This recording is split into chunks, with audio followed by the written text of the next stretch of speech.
un samedi après-midi comme les autres aux étangs de Silly. Les membres du club La Licorne se retrouvent avec plaisir au bord de l'eau pour parler bateau. Petits bateaux, c'est leur passion toute l'année. Donc on essaie à notre local une fois par semaine, donc le mercredi soir, et ici au plan d'eau une fois par mois, entre mars et octobre. Et plus les activités qui sont extérieures au club, donc les invitations par d'autres membres du club, les expositions, d'autres manifestations. Il faut compter par mois, on essaie de se voir 3 ou 4 fois. Je veux dire bricolage et navigation comprises, quoi. Car cette passion se divise en 2 pans. Il faut d'abord construire les bateaux, qu'ils soient simples ou compliqués, avant de pouvoir les mettre à l'eau. Et dans la construction de ces modèles réduits, tout est imaginable. C'est un bateau qui a été construit en bois de caisse à orange, bois de cajot. Toutes des petites pièces à gauche, à droite trouvées, récupérées. Par exemple ? Du briquet par exemple.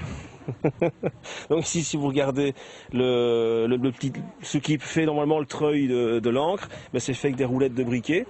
Maintenant, je peux vous montrer les lampes. Si vous regardez les lampes de position du bateau, ce sont les fonds de briquet que j'ai coupés. Donc il fallait un rouge et un vert, voilà, un briquet vert, un briquet rouge.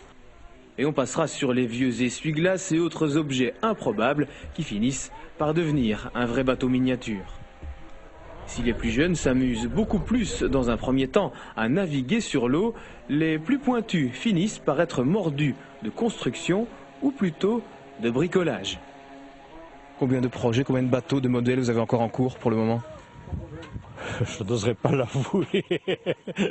Disons que j'en ai au moins une quarantaine en boîte ou disons en début de construction. Jacques est un véritable passionné et consacre la majeure partie de son temps libre à la confection de maquettes, avec une prédilection pour les modèles de la guerre 40-45, comme sur cette reproduction hyper précise.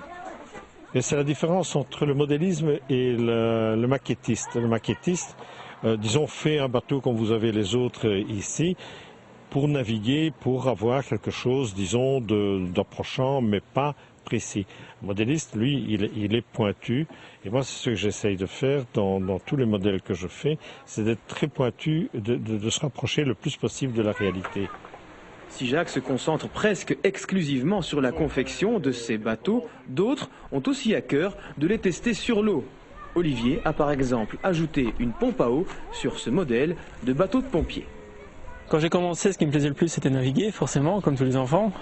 Mais forcément, oui, à la longue, trouver des petites techniques, il a de l'électronique, il a de l'électricité, il a de la menuiserie, c'est utiliser ses 10 doigts dans le bricolage. Et c'est du modélisme, mais ça sert après pour allez, je travaille actuellement dans l'électronique. À la base, j'aurais jamais travaillé là-dedans si j'avais pas eu le modélisme, quoi. J'ai appris beaucoup de choses avec le modélisme. Une passion qui peut coûter cher si on s'y implique à fond, mais pas plus cher qu'un autre passe-temps. Un passe-temps pour toutes les saisons, même si naviguer l'hiver peut sembler compliqué. En soirée, on fait 2-3 soirées dans son atelier. Parce que je suis marié, si j'étais célibataire, je ferais plus, mais madame n'est pas contente. Donc 2 soirées par semaine et une soirée au local. En un hiver, on a fait un bateau. L'hiver, vous hibernez, vous construisez, puis au printemps, vous les sortez alors ? Voilà, au printemps, à partir du mois d'avril, on commence à sortir nos bateaux et on va sur l'eau. Ouais.